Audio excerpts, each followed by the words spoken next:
Li Hyun walked through the long halls of the Galactic Council building.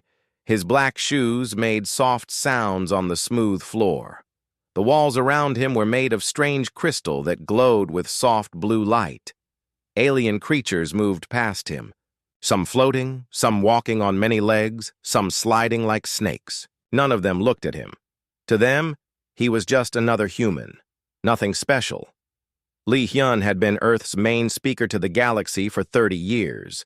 He had sat in countless meetings, listened to thousands of complaints, and signed hundreds of papers. Every time the aliens treated humans like children who needed help with everything. They spoke slowly to him, as if he could not understand big words. They made all the important choices without asking what humans wanted.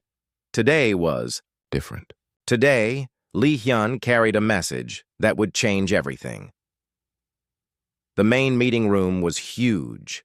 The ceiling went up so high that Li Hyun could barely see the top. Around the room sat the leaders of 47 different alien species. Their seats were built for their strange bodies. Some sat on platforms that floated in the air. Others rested in pools of thick liquid. A few hung from the ceiling like bats.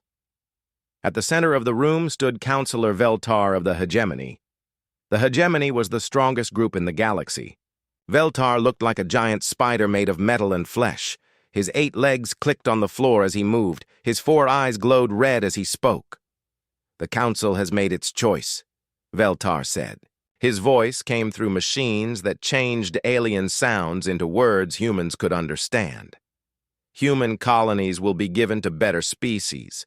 Humans are not ready to run their own worlds. Li Hyun felt his hands tighten into fists, but his face stayed calm. Around the room, other aliens made sounds that the machines said meant agreement.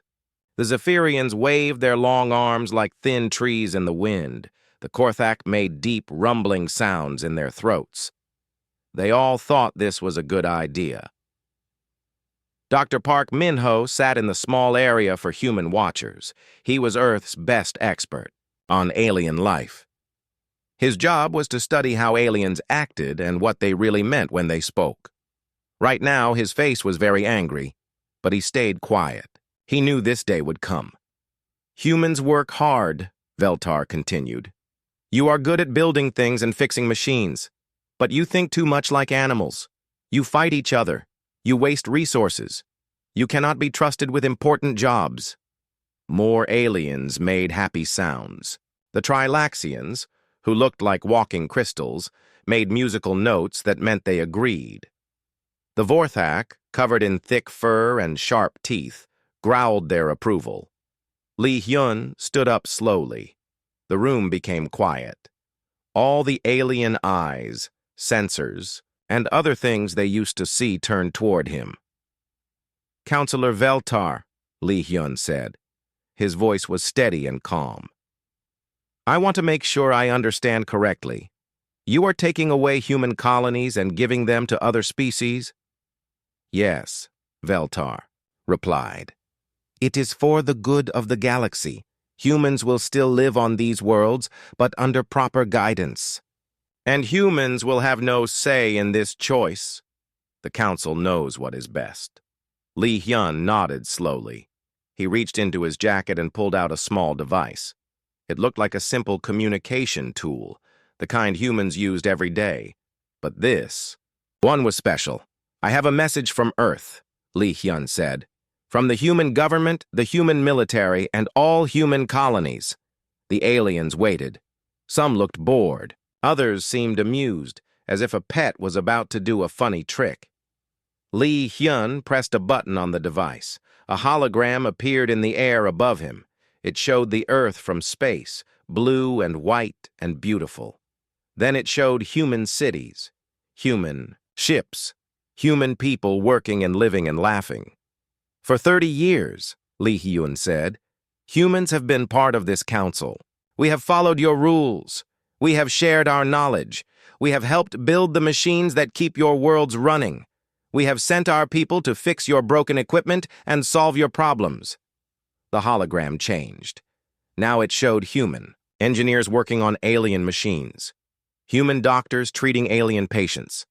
Human teachers showing alien children how to use computers. We have been patient, Lee Hyun continued. We hoped that someday you would see us as equals. We hoped you would treat us with respect. Veltar's red eyes grew brighter. Humans are young. You must learn your place. Our place? Lee Hyun smiled, but it was not a happy smile. Very well.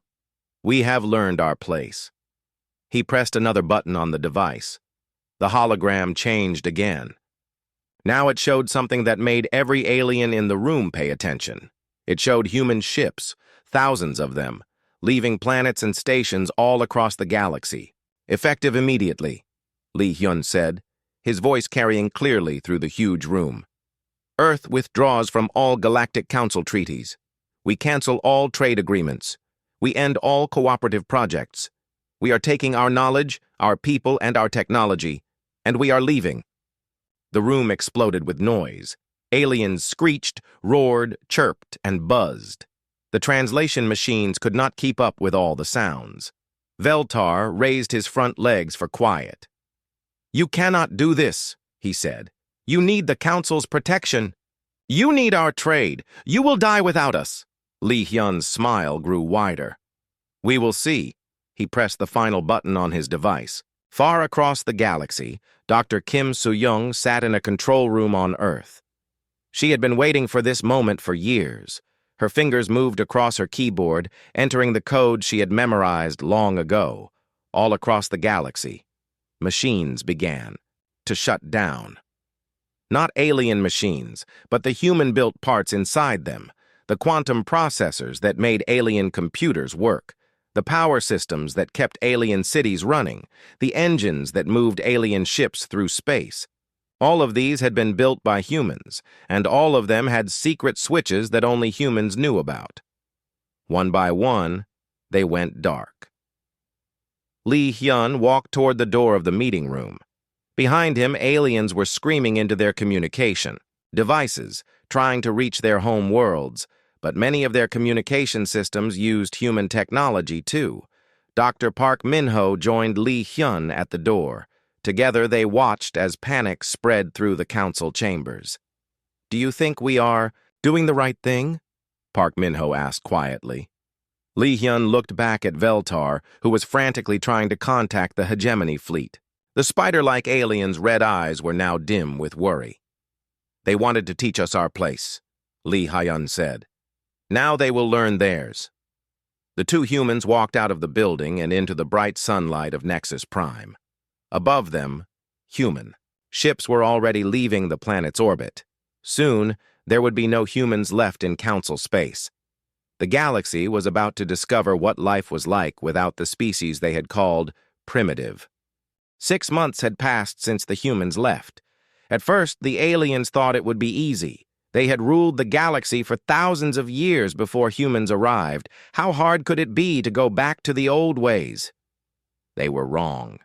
Chief Engineer Kim Soo-young stood in her small apartment on Earth, looking out at the blue sky. In her hands was a tablet showing reports from across the galaxy. Every day, more systems failed. Every day, more aliens realized how much they had depended on human technology. Kim Soo-young had spent 15 years working on Kepler Station, a huge mining facility in Zephyrian space. The aliens who ran the station had treated her like a servant. They gave her the worst jobs and the smallest room. They acted like she should be grateful just to be there. But Kim Soo-young was not just any engineer. She was one of the best in the galaxy. Every machine she built had hidden features that only she knew about. Every system she designed had secret switches. When the humans left, she had turned them all off. Now, Kepler Station was dead. The mining robots sat still and silent. The refinery that turned raw ore into useful metals had stopped working. The power generators that kept millions of Zephyrians alive were slowly failing. Kim Soo-young felt a little sad about the ordinary Zephyrian workers. They had not been cruel to her like their bosses, but she felt no regret about the station managers, who had made her life difficult for so many years. On Nexus Prime, emergency counselor Threshamar walked through the empty halls of the council building. Half the lights were off because the power systems were failing. The air felt cold because the heating was not working properly. Even the gravity generators were acting strange, making some areas too heavy and others too light. Threshamar was a Trilaxian, a being made of living crystal. His body rang like a bell when he was upset, and right now he was making a constant, sad tone. He had been chosen to lead the council after the old leaders were removed for letting the humans leave. Setter. Reports on his desk were all bad news. The hegemony's war fleet was stranded in space because their engines would not start. The Korthak trade ships were drifting helplessly because their navigation computers had gone dark. Even the Council's own communication system was failing as human-maintained relays shut down one by one. "How did we not see this coming?" Threshamar asked his assistant, a small furry creature called a piffling. "The humans seemed so weak," the piffling replied in a squeaky voice. "They never complained when we gave them hard jobs. They always smiled and said they were happy to help." Threshamar made a bitter sound. They were planning this for years, maybe decades. Captain Wu Jamin sat on the bridge of his new ship, the Independence. Through the main window, he could see 3 alien vessels floating dead in space. They had been trying to reach a trading post when their engines stopped working. Now they were sending distress signals, begging for help. Wu Jamin had once served on a joint patrol ship with aliens from 4 different species. They had called the ship Unity's Promise, and it was supposed to show how well different species could work together. But the aliens had never treated Wu Jamin as an equal. They gave him orders like he was a junior officer, even though he had more experience than any of them. The aliens had not known that the ship's main computer was built by humans. When the humans left, Wu Jamin had taken the computer with him. Without it, Unity's Promise was just an expensive piece of metal floating in space. Now Wu Jamin commanded his own ship, built entirely by humans with technology the aliens had never seen. The Independence could travel faster than any alien ship. Its weapons were more powerful, its defenses were stronger, and most importantly, it worked. "Captain," said his communication officer, "the Zephyrian ship is asking for help again." Wu Jamin looked at the alien ship. He could see small lights moving inside it. Those were the aliens, using emergency lanterns because their main power was gone. Part of him wanted to help them. But he remembered all the times they had treated him badly. "Send them a message," he said. "Tell them to contact the Galactic Council for assistance." "Sir, the Council's communication system is not working." "Then I guess they will have to figure something else out." On the planet Zerion, Dr. Choi Miran watched alien doctors trying to use broken medical equipment. The hospital where she had worked for 10 years was in chaos. The bioscanners that could see inside a patient's body had stopped working. The surgical robots that could perform delicate operations were frozen. Even the medicine makers that created drugs for different alien species had shut down. Dr. Choi Miran had designed most of these systems herself. She had spent countless hours making sure they could treat patients from dozens of different species. The alien doctors had taken credit for her work, but they had never bothered to learn how the machines actually functioned. Now they were trying to cut open the machines to see how they worked inside. But human technology was protected by encryption codes and security systems that would destroy the machines if anyone tried to tamper with them. "Please," said Dr. Zeltos, the hospital's chief surgeon. His 6 tentacles waved in desperation. "Our patients are dying. Can you not help us fix just one scanner?" Dr. Choi Miran looked at the alien who had never said please to her before. For years, Dr. Zeltos had acted like she was lucky to work in his hospital. He had given her the night shifts and the worst jobs. He had never invited her to medical conferences or included her name on research papers. "I am sorry," she said, and part of her really was sorry. "I am no longer employed by this hospital. I suggest you contact your government for technical support. But the government of Zerion was having its own problems. Their capital city was running out of power because the fusion reactors were failing. The reactors had been built by Zerion engineers, but they used human-designed control systems. Without those systems, the reactors were slowly shutting down. All across the galaxy, similar scenes were playing out. On 1,000 worlds, in 1,000,000 facilities, alien leaders were discovering that their civilization had become completely dependent on human knowledge and human technology. The hegemony's supreme commander, Admiral Zorkthul, sat in his command center and stared at reports from his fleet. 2/3 of his ships could not move. The rest were flying on backup systems that would only last a few more weeks. His most powerful weapons would not fire. His communication arrays could only reach nearby ships. "How is this possible?" he demanded. "We conquered half the galaxy before humans even discovered fire." His aide, a nervous creature with too many eyes, consulted his tablet. "The reports say that human engineers have been working on our ships for 30 years. They built many of the key systems, but we designed those ships. We chose what went into them." "Yes, sir. But apparently the humans made the parts we chose, and they put secret controls in all of them." Admiral Zorkthul felt something he had not experienced in centuries. Fear. The hegemony's power came from their military strength, but without their ships and weapons, they were just another alien species in a galaxy full of alien species. On Earth, President Lim Tae-hoon read the daily intelligence reports with mixed feelings. The plan was working perfectly. Human technology was shutting down. Across the galaxy, and alien civilization was falling apart. But he had not expected it to happen so quickly or so completely. "The Trilaxian Republic is asking for emergency aid," reported Director Yoon Hyun, head of human intelligence. "Their food production systems are failing. They might face starvation within 6 months." "And the Korthak Federation?" "Their entire trading network has collapsed. Without human navigation systems, their ships cannot find their way between star systems." President Lim Tae-hoon sighed. "I knew they depended on our technology, but I did not realize how much." "The integration was very thorough," Director Yoon Hyun replied. "For 30 years, human engineers have been quietly replacing alien systems with our own designs. We made them work better, so the aliens were happy to use them. They never asked how they worked." President Lim Tae-hoon stood up and walked to his window. Outside, he could see human children playing in a park. They were laughing and running around without a care in the world. They did not know that their species had just become the most powerful force in the galaxy.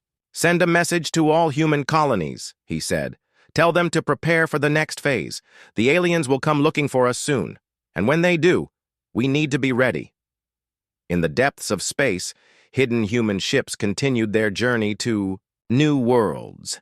They carried millions of humans and the most advanced technology in the galaxy.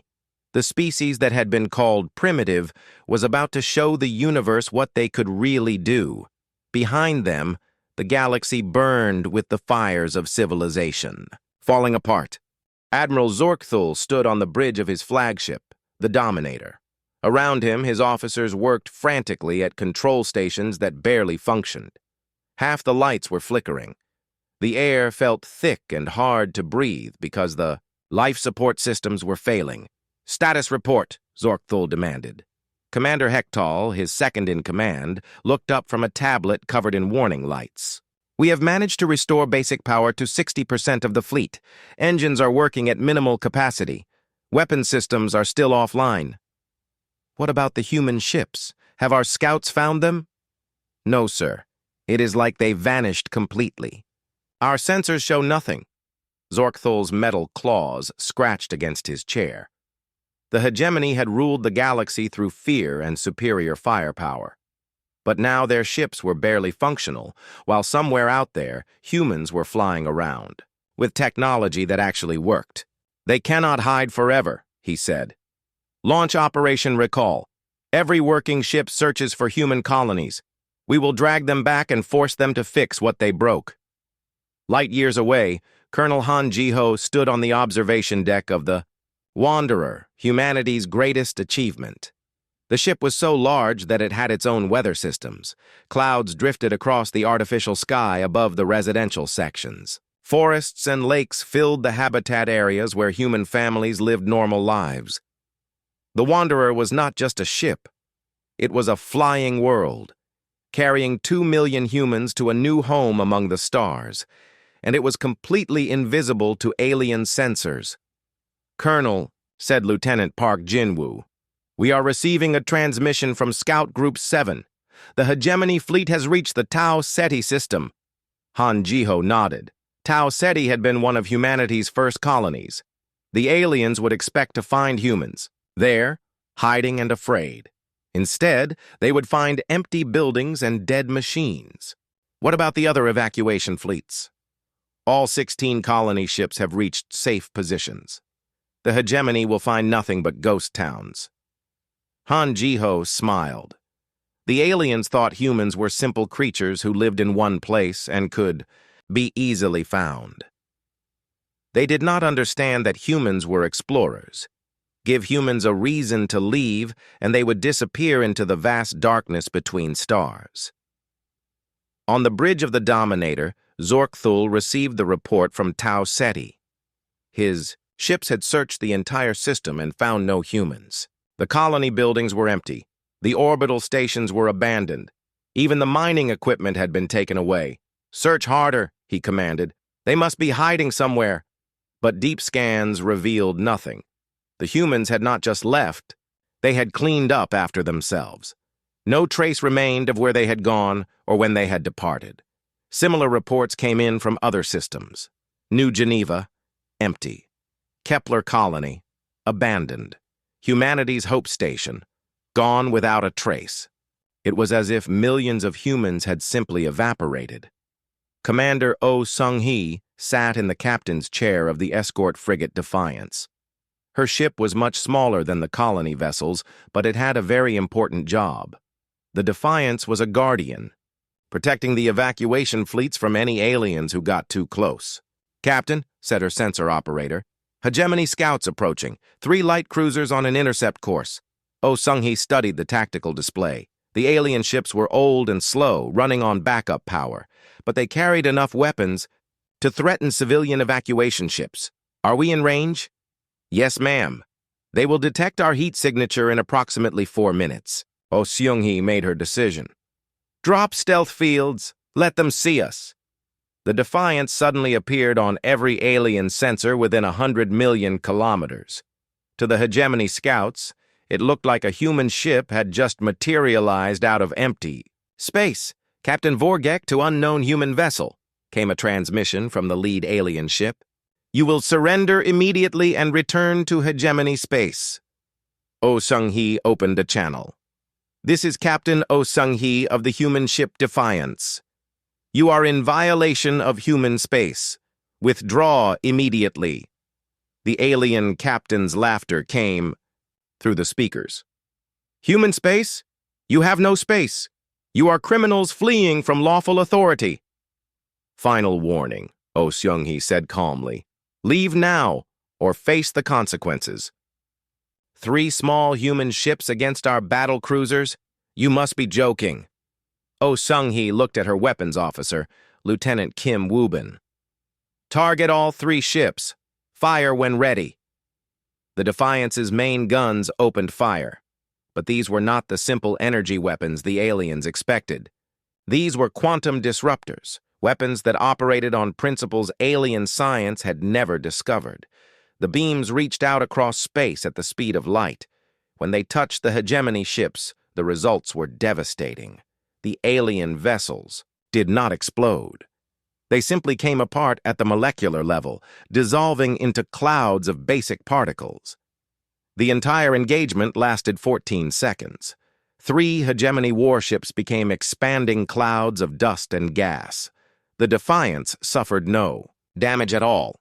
"Well," said Lieutenant Kim Woo-bin, "that was easier than expected." Oh Seung-hee felt no joy in the victory. She had served alongside aliens for years. Some of them had been decent beings who treated humans fairly. But those aliens had stayed silent when their governments abused humanity. Now they were all paying the price. News of the battle spread quickly through the hegemony fleet. Admiral Zorkthul read the report 3 times before he believed it. 3 of his ships had been destroyed by a single human vessel in less than half a minute. "How is this possible?" he demanded. "Our intelligence said human ships were lightly armed." Commander Hektal checked his files. "The reports are 30 years old, sir. All our information about human military capability came from joint exercises and cooperative missions." "You mean they were holding back?" "It appears so, sir."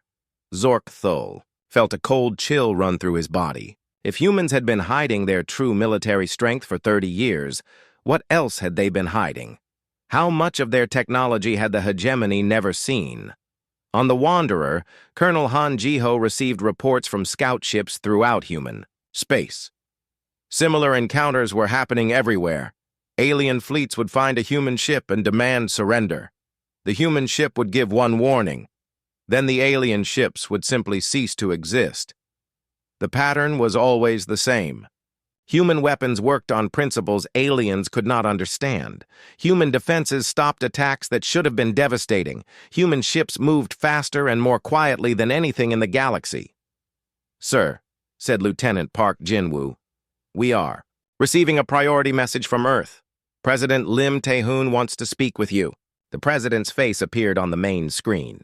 He looked tired but determined. "Colonel Han, I need a status report on the evacuation." "All civilian populations have been safely relocated, Mr. President. The aliens have found nothing but empty colonies." "And our military losses?" "0 casualties, sir. The alien fleets are no match for our actual technology." President Lim Tae-hoon nodded. "The aliens are starting to realize what they are facing. Intelligence reports suggest panic is spreading through the Council. Some species are calling for negotiations. And our response? We wait. Let them understand the full scope of their situation before we reveal ourselves. On Nexus Prime, emergency. Counselor Threshamar read report after report of military disasters. The hegemony's mighty fleet was being destroyed piecemeal by human ships that appeared and vanished like ghosts. Other species that had tried to hunt down humans were suffering similar losses. The Zephyrian Trade Confederation had lost an entire squadron to a single human destroyer. The Korthak Federation's border patrol had been wiped out by human ships that fired weapons unlike anything in their databases. "The humans are not fleeing," Threshamar realized aloud. "They are hunting us," his piffling assistant squeaked nervously. "What do we do, Counselor?" Threshamar looked at the strategic display showing the galaxy. Red markers indicated failed alien operations. Yellow markers showed systems where human ships had been spotted. Green markers showed areas still under Council control. There was a lot more red and yellow than green. "We do what we should have done months ago," Threshamar said. "We start treating humans like equals instead of servants. But it might already be too late." The species that had laughed at humanity's primitive technology was discovering that they had made a terrible mistake. The humans had not been weak.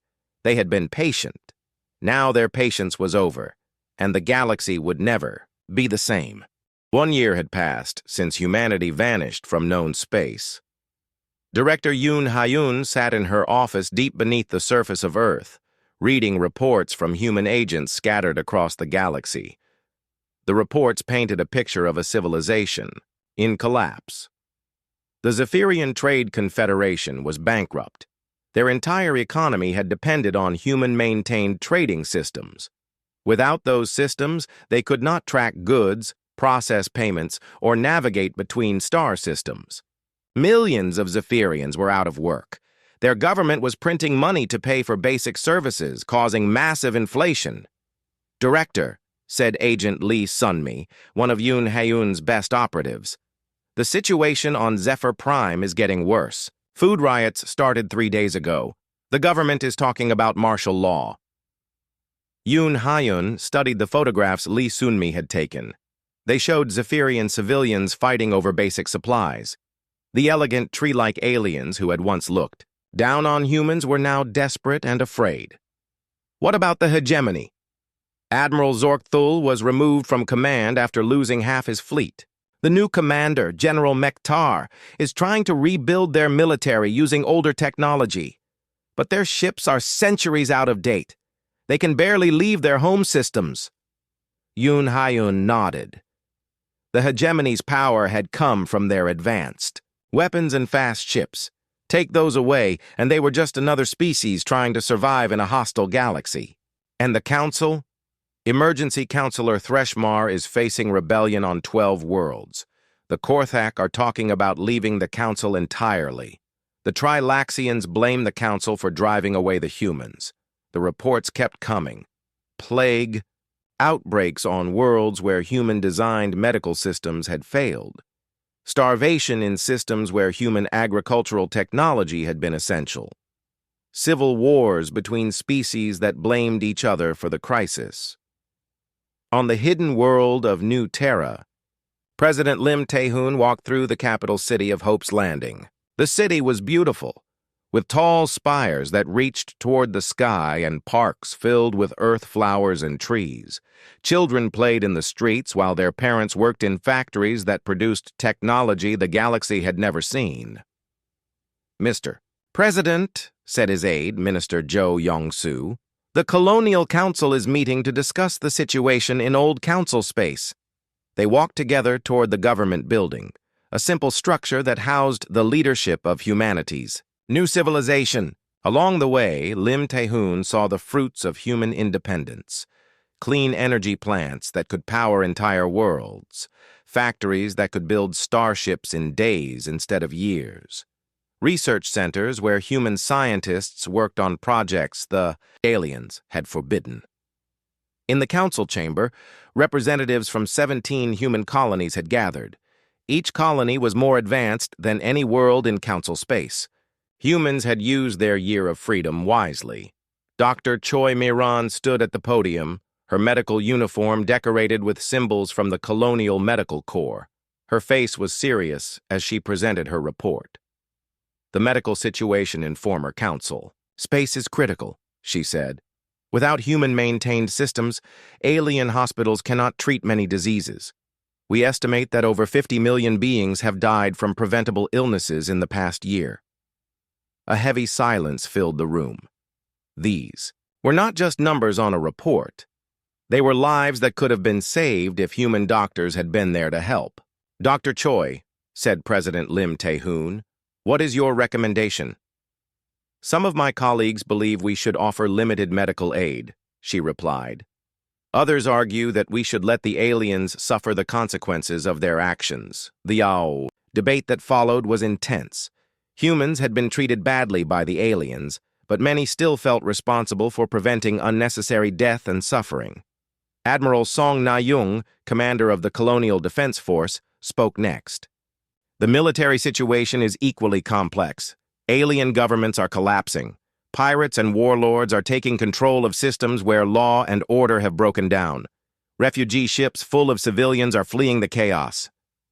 Are any of these refugee ships heading toward human space? Asked President Lim Tae-hoon. Not yet. They do not know where we are. But eventually, some will stumble across our colonies by accident. Minister Jo Yong-soo pulled up a holographic map of the galaxy. Green areas showed stable human colonies. Red areas showed regions in chaos or civil war. Yellow areas showed places where alien governments still functioned but were struggling. There was much more red than green or yellow. The question, said President Lim Tae-hoon, is whether we have a moral obligation to help, even though they brought this situation on themselves. Colonel Han Ji-ho, who had overseen the Great Evacuation, stood up. Mr. President, I have seen what happens when civilizations collapse. It is not just the guilty who suffer. Innocent beings die, children starve, families are torn apart.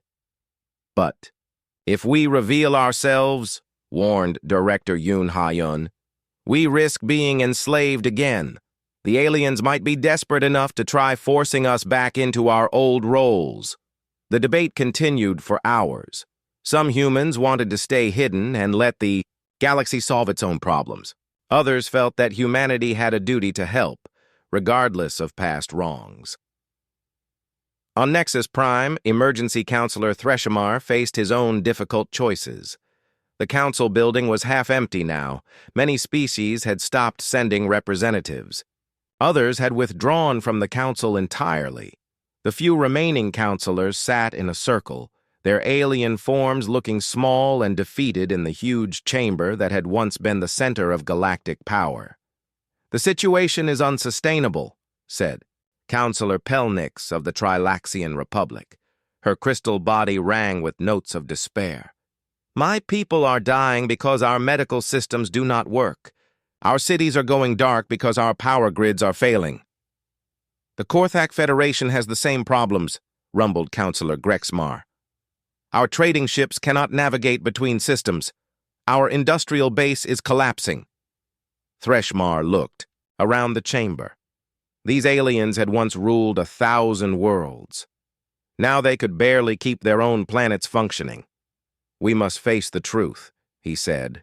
"We need the humans more than they need us." The words hurt to say, but they were obvious to everyone in the room. For centuries, the Council had taught that aliens were superior to humans. Now they were learning how wrong they had been. "But where are they?" asked Counselor Veltar of the hegemony. The spider-like being had lost much of his arrogance. His red eyes were dim with exhaustion. "Our fleets have searched everywhere. It is as if they vanished from the galaxy entirely." "Maybe they left the galaxy," suggested Pelnix. "Maybe they found a way to travel to other star systems far from here." The thought terrified the remaining counselors. If humans had left entirely, there was no hope of getting them back. The galaxy would continue to fall apart until nothing remained but primitive worlds and failed civilizations. On the research station Hidden Valley, Dr. Park Min-ho studied reports from across human space. As humanity's chief expert on alien behavior, he was trying to understand how different species were reacting to the crisis. The patterns were interesting. Species that had treated humans relatively well were trying to rebuild their civilizations using their own technology. Species that had been cruel to humans were falling apart faster because they had become more dependent on human systems. "Dr. Park," said his assistant, Dr. Kim Jisoo, "we are receiving a transmission from the Council. Emergency Counselor Threshamar is asking to speak with any human authority who will listen." Park Min-ho considered this. The transmission itself was significant. It meant the aliens had figured out how to send messages that humans might receive. It also meant they were desperate enough to try. "Record the message," he said. "I will send it to President Lim Tae-hoon." The message was simple, but remarkable. For the first time in galactic history, an alien leader was asking humans for help instead of demanding obedience. Threshamar spoke of suffering and regret. He admitted that the Council had been wrong to treat humans as inferior. He begged for any assistance humanity might be willing to provide. It was exactly what human leaders had been waiting to hear. The question now was whether it was too late for forgiveness, or if humanity would choose to be the bigger species and help their former oppressors. The galaxy waited in the darkness for humanity's answer. 2 years after humanity disappeared from known space, every alien in the galaxy heard the same message at the same time. It came through their broken communication systems, their failing computers, even their personal devices that had not worked. In months, Admiral Song Na-young stood on the bridge of Terra's Voice, the largest ship humanity had ever built. The vessel was 10 times bigger than the old Council flagship, powered by energy sources the aliens could not imagine. Through the main view screen, she could see the ruins of Nexus Prime, the former capital of the galaxy. "This is Admiral Song Na-young of the Human Colonial Defense Force," she said into the communication array that would carry her voice to every corner of known space. "We return not as servants, but as equals. The age of alien dominance is over. On Nexus Prime, emergency." Counselor Threshamar sat in the darkened council chambers. Most of the lights had failed months ago. The few remaining counselors huddled around emergency power sources, trying to keep their life support systems working. When the human transmission began, every alien in the chamber stopped what they were doing and listened. The voice was calm and confident, speaking with the authority of someone who held real power. For too long, Admiral Song Na-young continued, this galaxy has been ruled by those who believed that strength came from domination. You have learned otherwise. True strength comes from cooperation, respect, and mutual benefit. Behind Terra's voice, a fleet of human ships materialized out of empty space. There were hundreds of them, each one more advanced than anything the galaxy had ever seen. Some were as large as space stations. Others moved with impossible speed and grace. All of them radiated power that made alien sensors scream warnings. But the humans were not alone. Mixed in with their fleet were ships from species that had allied with humanity during the Dark Years. The Polarian Commonwealth, a small group of worlds that had always treated humans fairly, flew alongside human vessels. So did the Independent Miners Union, made up of beings from a dozen species who had worked side by side with humans in the asteroid fields. The old council is finished, Admiral Song Na-young announced. But we do not come as conquerors. We come as partners in building something better. Ambassador Kong Hye-jong stepped forward on the bridge of Terra's voice. She had been chosen to deliver humanity's terms to the galaxy. Her voice was gentle but firm as she spoke. Any species that wishes to join the new Galactic Confederation may do so, she said. But membership requires accepting that all species are equal. No more junior partners, no more superior races, no more slaves or servants. The transmission continued with specific terms. The Confederation would provide technology and assistance to any world that needed it. But in return, those worlds would have to treat all beings with respect and dignity. Wars of conquest would be forbidden. Slavery would be abolished. Trade would be fair and open. It was everything the old council had claimed to support, but never actually practiced. On the dying world of Zephyr Prime, President Naltesh listened to the human offer with desperate hope. His people were starving because their food production systems had failed. Their cities were dark because their power plants had shut down. Many Zephyrians blamed him for driving away the humans in the first place. Open a channel to the human fleet, he ordered his communication officer. The response came quickly. Ambassador Kang Hye-jong's face appeared on the main screen, her expression neutral, but not unfriendly. President Naltesh, she said, we are prepared to offer immediate humanitarian aid to your people. Food, medicine, and basic power restoration can begin within hours. What do you want in return? Naltesh asked, expecting demands for tribute or territory. Nothing, Kang Hye-jong replied. Suffering beings deserve help, regardless of past actions. However, if Zephyr Prime wishes to join the Confederation, you will need to release all bonded workers and grant equal rights to all species living in your territory. Naltesh felt tears in his large eyes. The humans were offering help without demanding payment. It was more mercy than his people deserved. Not all species were so quick to accept. The hegemony's new supreme commander, General Mektar, gathered what remained of his fleet and prepared for one final battle. He would not bow to humans, no matter how desperate his situation became. All ships, attack formation, he commanded, from the bridge of his flagship. We will show these upstart humans that the hegemony bows to no one. The hegemony fleet advanced toward the human vessels, their old weapons charging for what everyone knew would be a hopeless fight. But instead of opening fire, the human ships simply waited.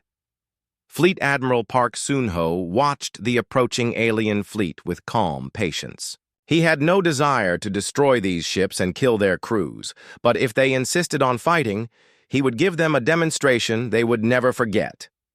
Admiral, said his tactical officer, the hegemony ships are in weapons range. Target, "Their power systems only," Park Sun-ho ordered. "Disable them, do not destroy them." The human ships fired once. Invisible beams of energy reached across space and touched each hegemony vessel. The aliens' weapons stopped working. Their engines went quiet.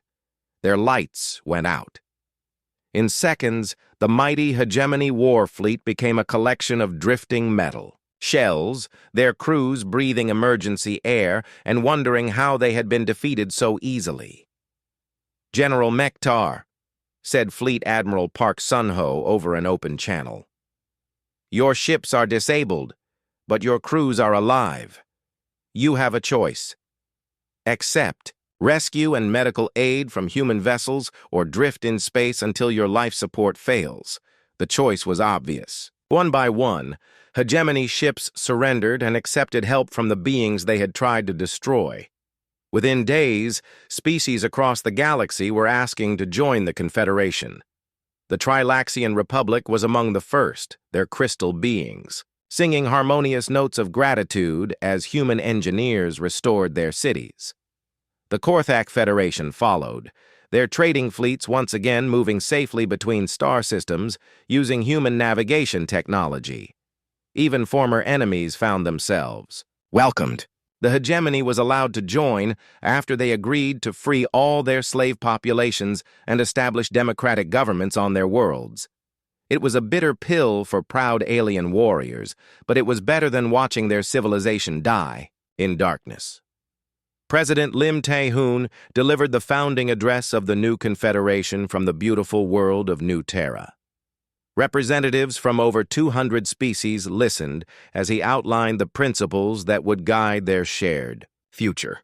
"We gather not as rulers and subjects," he said, "but as partners in exploring the wonders of the galaxy. Every species brings unique gifts. Every world has something to contribute. Together, we will build a civilization based on respect, cooperation, and mutual benefit." The ceremony was held in a vast amphitheater under New Terra's 3 moons. Human children sat beside alien youngsters from dozens of species. Former enemies shared food and stories. Scientists from different worlds discussed research projects they could pursue together. It was the future that many beings had dreamed of, but few had believed possible. Dr. Park Min-ho, now serving as the Confederation's chief xenobiologist, watched the proceedings with deep satisfaction. He had spent his career studying alien behavior, trying to understand how different species could work together. Now he was seeing his theories put into practice on a galactic scale. "Dr. Park," said his new assistant, a young Trilaxian named Silminth, "do you think this will really work? Can so many different species truly cooperate?" Park Min-ho looked out at the crowd of beings celebrating their new alliance. He saw humans teaching alien children how to use human technology. He saw alien artists creating sculptures that combined human and alien artistic traditions. He saw former enemies working together to solve problems that no single species could handle alone. "It will not be easy," he admitted. "There will be disagreements and conflicts. Some species will need time to change their old ways of thinking. But yes, I believe it will work." "How can you be so confident?" Park Min-ho smiled. "Because we have something the old council never had. We have respect for each other, and that makes all the difference." As the ceremony continued into the night, human ships began departing for their new assignments. Some would carry aid to worlds still recovering from the collapse. Others would explore new regions of space, searching for species that had never heard of the old council. A few would patrol the borders, protecting the Confederation from threats that might emerge from the galactic rim. Captain Wu Jaemin stood on the bridge of his ship, now renamed the New Unity, as it prepared to depart for the outer systems. His crew was mixed human and alien, working together as true equals. It was everything the old Unity's promise had pretended to be but never achieved. "Captain," said his Zephyrian navigator, "course laid in for the outer territories. We should reach the first unexplored system in 6 days." "Excellent," Wu Jaemin replied. "Let us see what new friends we can find out there." The galaxy had severed, ties with humanity expecting to lose dead weight. Instead, they had discovered they had cut out their own heart. Now, with humans providing the guidance and technology the galaxy needed, that heart was beating stronger than ever. The age of human servants was over. The age of galactic partnership had begun.